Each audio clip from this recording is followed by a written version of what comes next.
So hello नमस्ते and welcome back dear subscriber. जस्तै कि तपाईहरुले अलरेडी प्रिभ्यू भिडियो हेरिसक्नु भएको छ र आज हामी सिक्नेछौं इलेक्ट्रिक एज भिडियो एडिटिङ कसरी गर्ने। त्यसको लागि यो भिडियोलाई अवश्य पनि अन्तिमसम्म हेरिदिनु होला र कतै पनि स्किप नगर्दिनु होला र यस्तै खाले ट्रेन्डिङ भिडियोहरुको लागि हाम्रो यो च्यानललाई सब्स्क्राइब गरेर अल नोटिफिकेसनमा ट्याप गर्न नबिर्सिनु होला। चलिए सुरु करते हैं। साथीहरु, त्यसको लागि Alightmotion एपलाई ओपन गर्नु होला र ओपन गरिसकेपछि यहाँ हेर्न सक्नुहुन्छ प्लसको बटन, यसमा ट्याप गर्नु होला र यहाँबाट 9:16 को रेशियोलाई सिलेक्ट गरेर क्रिएट प्रोजेक्टमा ट्याप गरिदिनु होला र यति गरिसकेपछि यहाँ हेर्न सक्नुहुन्छ प्लसको बटन, यसमा ट्याप गर्नु होला र मिडियामा जानु होला र यति गरिसकेपछि यहाँबाट आफ्नो भिडियोलाई सिलेक्ट गर्नु होला र यति गरिसकेपछि अब चाहिँ आफ्नो भिडियोमा ट्याप गर्नु होला र यहाँ हेर्न सक्नुहुन्छ मुभ एन्ड ट्रान्सफर्म भनेर यसमा ट्याप गर्नु होला र यहाँ चाहिँ ट्याप गर्नु होला र यति गरिसकेपछि यसको साइजलाई अलिकति हामी स्मल गर्छौं, यहाँ हेर्न सक्नुहुन्छ र यति गरिसकेपछि अब चाहिँ हामी फेरि जान्छौं ब्याक र ब्याक आइसकेपछि यहाँ हेर्न सक्नुहुन्छ इफेक्ट भनेर यसमा ट्याप गर्नु होला, एड इफेक्टमा जानु होला र यति गरिसकेपछि सर्च बक्समा जानु होला र यहाँ चाहिँ हामी लेख्छौं इलेक्ट्रिक एज। यति लेखिसकेपछि यहाँ हेर्न सक्नुहुन्छ तपाई इलेक्ट्रिक एज भनेर यसमा ट्याप गर्नु होला र स्ट्यान्डर्ड सेटिङमा ट्याप गर्नु होला र यति गरिसकेपछि यहाँ हेर्न सक्नुहुन्छ डिस्टेन्स भनेर र यसको डिस्टेन्सलाई हामी एकदमै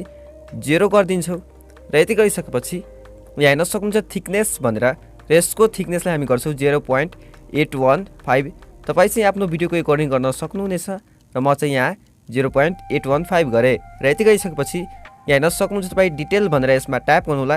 र अलिकति यसको डिटेललाई हामी इन्क्रिज गर्छौं, यसलाई चाहिँ 2.10 गर्नु होला र तपाई चाहिँ आफ्नो भिडियोको रेकर्डिङ गर्न सक्नुहुनेछ र यति गरिसकेपछि यहाँ हेर्न सक्नुहुन्छ डिस्टर्सन भनेर यसमा ट्याप गर्नु होला र यसको डिस्टर्सनलाई हामी गर्छौं 0.68। यति गरिसकेपछि अब चाहिँ यहाँ हेर्न सक्नुहुन्छ तपाई कलर भनेर यसमा ट्याप गर्नु होला र यहाँबाट कलर सिलेक्ट गर्न सक्नुहुन्छ। जस्तै म एकछिनको लागि यहाँ रेड सिलेक्ट गरे र यति गरिसकेपछि अब चाहिँ फेरि पनि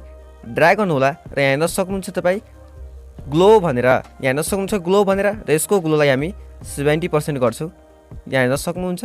र यति गरिसकेपछि अब चाहिँ फेरि पनि ड्र्याग गर्नु होला र यहाँ हेर्न सक्नुहुन्छ इभोल्युसन भनेर यसमा हामी ट्याप गर्छौं र यसको इभोल्युसनलाई हामी गर्छौं -1.95। यहाँ हेर्न सक्नुहुन्छ -1.95 म गर्दैछु भनेर यहाँ हेर्न सक्नुहुन्छ। यति गरिसकेपछि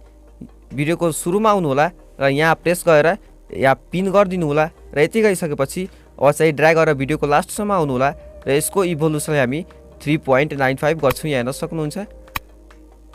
यति गरिसकेपछि अब चाहिँ हामी फेरि खाली ठाउँमा ट्याप गरिदिन्छौं। सो फाइनली गाइज यहाँ हेर्न सक्नुहुन्छ हाम्रो भिडियो बनेर रेडी भइसकेको छ भनेर र अब चाहिँ हामी यहाँ ट्याप गर्छौं, यहाँ हेर्न सक्नुहुन्छ एक्सपोर्टको बटन, यहाँ ट्याप गरेर यसलाई गरिदिन्छौं export. Thank you so much for watching this video.